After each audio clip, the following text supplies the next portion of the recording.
Hey there. Welcome back to Naval News with Subbrief. Today we're going all the way over to Germany to take a look at the F-126 program. That's Europe's largest shipbuilding project ever. So all the way back in December 2023, Damen Naval, the shipyard there, is cutting steel to begin the construction phase of this massive frigate, this F-126. And 18 months later into construction, Damen Naval again holds a keel laying ceremony for the F-126. They're inviting the Ministry of Defense over. They're hammering a ceremonial medal that's going to be printed and planted into the keel as they lay it there. And here we are 2 years later. The ceremonial emblem is firmly emplaced under the keel section still, but the F-126 project has been canceled. That's right. Here's the remarkable part about this is Germany didn't cancel a paper design. They canceled a warship that has been taking shape for years. Steel had been cut. The keel had been laid. Hundreds of millions, if not billions of euros have been spent and committed to this program, and Germany just walked away from it. Before we get into why the F-126 program is now in serious trouble, I want to thank today's sponsor, here.com. Watching a ship's keel being laid is about preserving capability for the future, and it reminded me about what we should be doing and why we should be preserving our health, especially our hearing. Here's something I didn't know until recently. A 2025 study published in JAMA Neurology found that people who address hearing changes before age 70 have a 61% lower risk of developing dementia. Even more surprising, that protective effect disappears for people who wait too long. Most people wait 7 to 10 years after noticing hearing problems before doing anything about them. That's where Horizon iX by here.com comes in. It's the world's first dual processing hearing aid, using separate processors for speech and background noise so conversations have a warm, natural sound, even in busy environments. It's German engineered, virtually invisible, rechargeable, and connects to your phone via Bluetooth. If you've been thinking about getting your hearing checked, or maybe your spouse has been reminding you, now's a good time. I couldn't imagine not hearing the different and important sounds of a ship. That's why I make it a priority to take care of my ears. There's too much at stake, so why wait 7 to 10 years to do something about it? Just like we would preserve the integrity of a ship's keel, join me in preserving your hearing capability. The Horizon iX may be the solution for you, but the only way to know is to try it.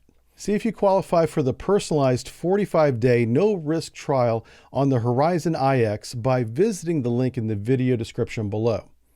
Now let's get back to Germany's F-126 frigate program, because after that impressive keel laying ceremony, things took an unexpected turn. What happens next for the German Navy? Well, the cancellation of the F-126 program does not mean Germany has abandoned its plans to modernize its fleet. In fact, quite the opposite appears to be true. Germany is still in need of new frigates. It still has NATO commitments to fulfill, and it faces growing challenges from the Russian submarine fleet, both in the Northern Fleet and in the Baltic Fleet. The mission hasn't changed, but the path to get there has changed. Rather than continuing pouring money and time into a program that is increasingly troubled, the German Ministry of Defense has decided to change course. Instead of designing a brand new warship from the ground up, Germany is now expected to pursue a much more conservative approach by purchasing a proven design based on the Mako A200 by ThyssenKrupp Marine Systems. The current proposal calls for 4 ships with an option for 4 additional ships. That may not sound like much, but naval acquisition at this standpoint, it's a dramatic shift from that perspective going to this, and we'll explain why in this video. So why the Mako? What's the benefit here? Unlike the F-126, the Mako A200 isn't an experimental design. Versions of this class of ship are already serving in several navies around the world, including South Africa, Algeria, and Egypt. The design has accumulated years of operational experience. Its engineering challenges have already been well understood at this point. The supply chain already exists. That alone is huge for this. So production techniques are already mature. Germany isn't buying a blueprint, really. They're buying the experience.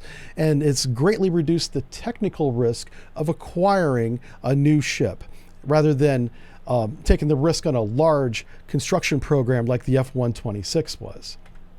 So now, of course, there are trade-offs, and there are a laundry list of them here for you to read. The F-126 was an enormous ship, displacing roughly 10,000 tons. It was designed for long-endurance deployments around the globe.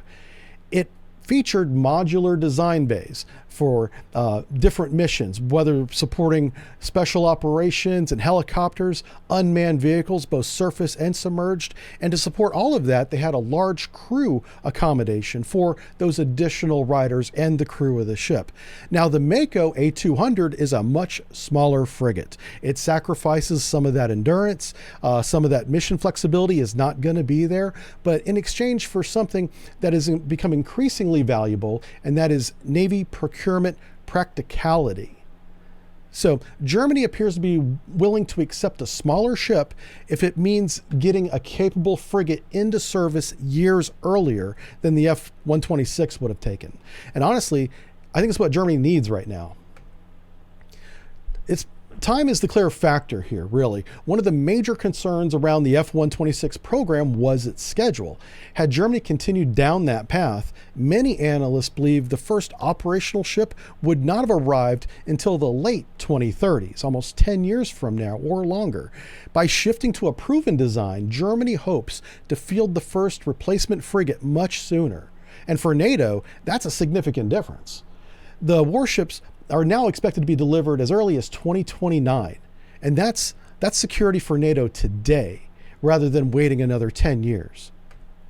So perhaps the biggest change, however, is not the ship itself, it's the mission. So the F-126, as I said, was do everything all at once, multi-role frigate. Well, it's designed for overseas employments, for maritime security. It did command and control, special forces support, anti-submarine warfare, which is a big part of German Navy missions at this point. The replacement strategy is much more focused. The German Navy has repeatedly emphasized that it needs anti-submarine warfare frigates, and that is its highest priority. And that's what the Mako design is going to give them. So this makes perfect sense because Russia has been operating more aggressively into the North Atlantic, the Norwegian Sea, and their Baltic fleet is very active. So protecting those sea lanes is one of NATO's most critical missions, and Germany can place more ASW frigates at sea, protecting those sea lanes sooner. That makes NATO more capable. And this is the direction that Germany's going in. Now, this brings us to the larger picture. The cancellation of the F-126 isn't the end of German Navy modernization. No. It's one piece of a much broader transformation. Germany continues to expand its fleet with its Type 212CD submarines. The future F-127 air defense frigate is still in production. That's still in development. It's going to happen. That program is unchanged by this cancellation. So the Navy's still investing in unmanned surface and underwater vehicles at the same time as continuing with those air defense frigates and their very aggressive submarine program. Increasingly, German planners are focusing on defending NATO's northern flank rather than conducting prolonged deployments around the globe. Now, so naturally the headlines are all focusing on this cancellation right now, but the real story is something entirely different. Germany hasn't decided to build fewer warships. It's decided that waiting 10 years or more on the next warship isn't acceptable at this point. So Berlin appears to be willing to accept a smaller, proven design in exchange for faster delivery. It will cost less and begin strengthening NATO's maritime forces sooner.